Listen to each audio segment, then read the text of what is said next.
Do you want to say something to the Norwegians? No. No?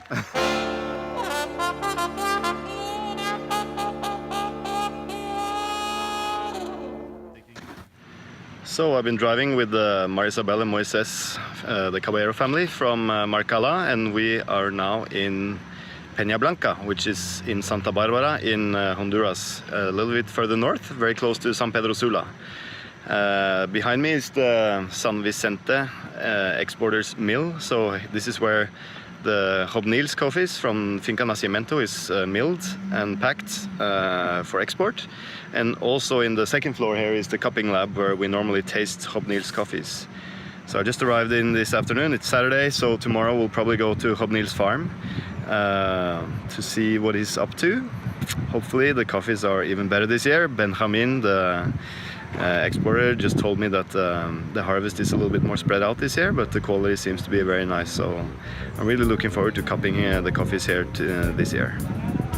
So this is Hobnil, the proud farmer of the Nacimiento coffee, the one we used for winning the Nordic Roaster competition 2 years in a row, and one of the best coffees we're buying. And this is his coffee dryers that we have been helping constructing. So you can see in the ceiling there's some shade nets, and then the parchment laying on these raised beds doesn't get very hot, so it takes about 10 to 12 days to dry, and this improves the quality a lot.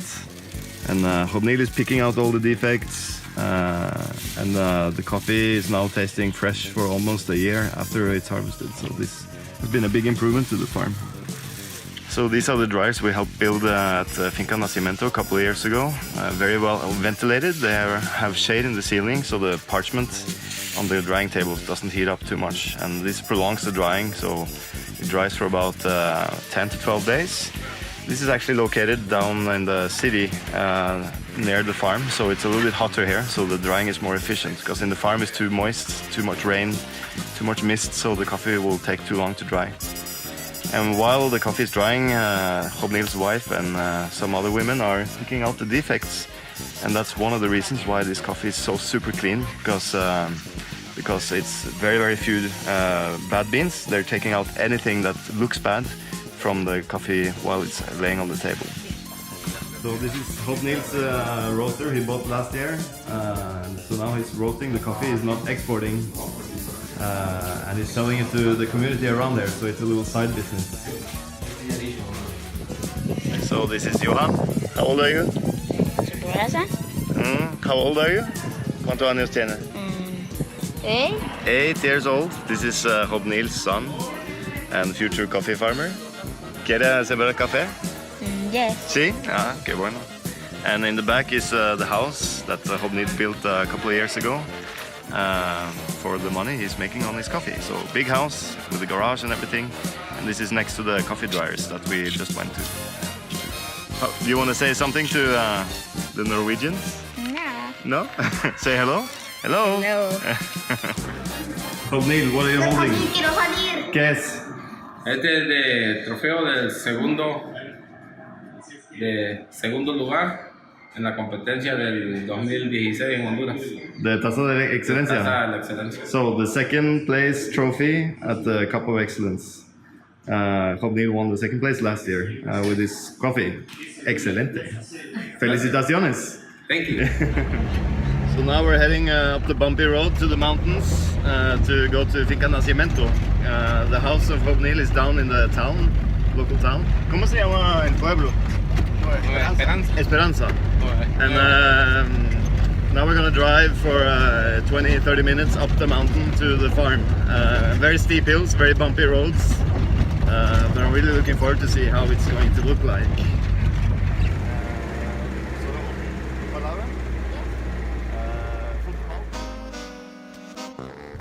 So last year I asked Hobnil to build a new tank for the receiving the cherries. So he built one where he can put some water in, and then the bad cherries will float, so he can remove those before he starts to process the coffee. This is one improvement that he has done since last year, and I'm really looking forward to seeing the results. So Hobnil also constructed a new washing channel for for washing and grading the coffee. So it used to be very short, just the first line there, and now it's kind of looks like a snake. So the idea is that you fill this with water. The water is kind of flowing through the coffee, and it's removing the lighter beans that will end up in the end of the channel, and the denser beans will be staying at the top. And that's the high quality coffee that we're gonna buy. It's gonna be interesting to taste for sure. So this is the wet mill at Nacimiento. It's quite small and simple. You see there's just a small depulping machine, and behind me is the first tank where the coffee will ferment, dry ferment with no water for about 12 hours, a little bit more maybe. And then the next day he will actually put that coffee into a new tank just by using a shovel. And by using this technique, Hobnil is able to ferment the coffee a little bit faster. Before he used to rinse it with water and he would have to ferment for 2-3 days, but now the fermentation is only about 24 hours total. So from the first to the second tank, the coffee will stay here for about 5 hours, and then as you can see behind me is a little cord there, but he will fill that tank with water to soak the coffee overnight, and then the next morning the coffee will be washed in the washing channel and then taken down to the house to be dried. The farmhouse at Finca Nacimiento.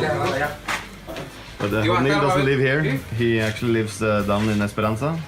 But some pickers will stay here, and there's a chef here who makes some food for the workers here. And Hobnil's brother is living here, especially during harvest, just to take care of everything. Make sure nobody steals the coffee and so on. So this is the view from the farm at Finca Nacimiento.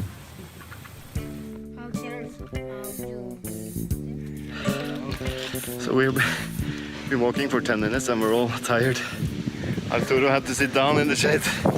But this is the road behind me. It's the road to the top of the farm, Nacimiento. And the way they actually go up and down here with the coffee is with the mules. Today we're just visiting to see the SL28 and his Bourbon, the famous Bourbon.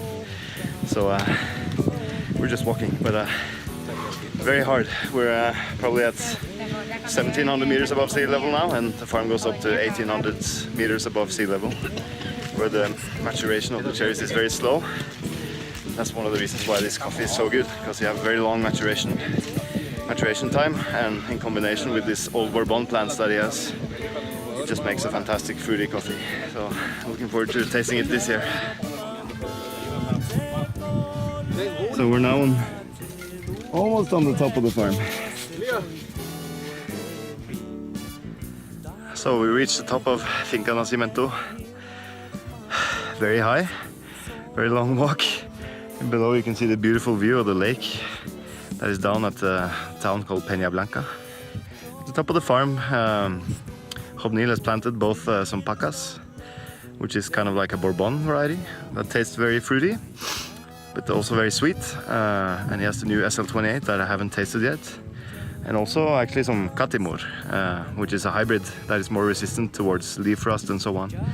But the idea is to see if the SL28 tastes great and then replant the Catimor with SL28, or we'll just use the Bourbon that is so good on this farm and replant that at the highest altitude. And then because of the higher altitude, the air is much cooler. There's much less sunlight, although today there's a lot of sun.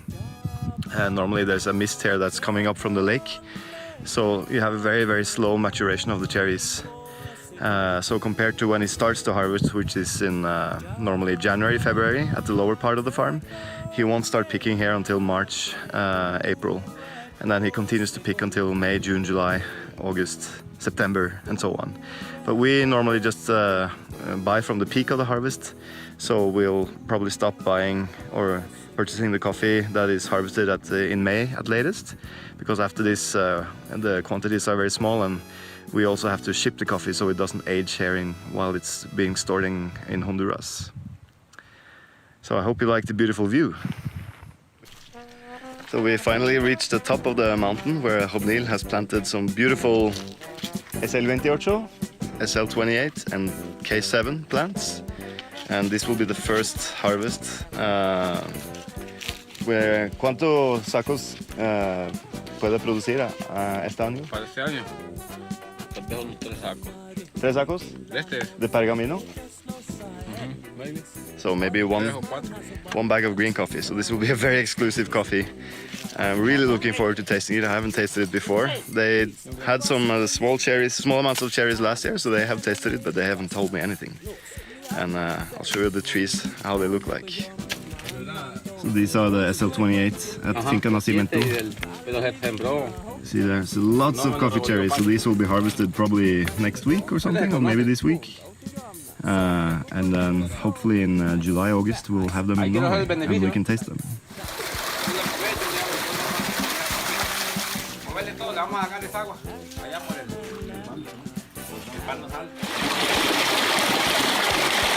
Now we're draining the dirty water from the tank.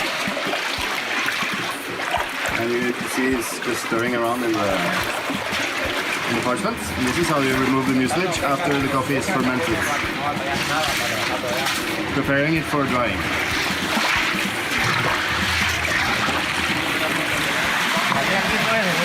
And now we're letting the coffee out from the tank with some water into the washing channel, where we will be washing and draining the coffee. And you can already see here, there's a little wooden plank that they put as a stop, and all the lighter beans and the pulp from the cherries will float over this plank and go downstream. So this is the idea with washing. You kind of grate and wash the coffee at the same time.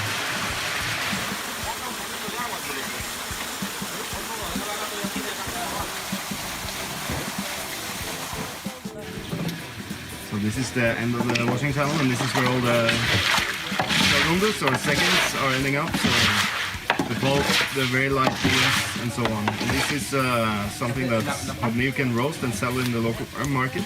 But we're not buying these coffees. So now the coffee is washed, and Neil is now, he just cleaned the back of his car and is taking the ready washed coffee in his car down to Esperanza, where he's gonna dry it on raised beds under shades where his house is. So it's a little bit safer and also a little bit quicker to dry it there because the climate is hotter. And here on the left, I have I sell, we don't know yet, it's SL 2834. Yeah. But Tim is going to help me today to find out what it is.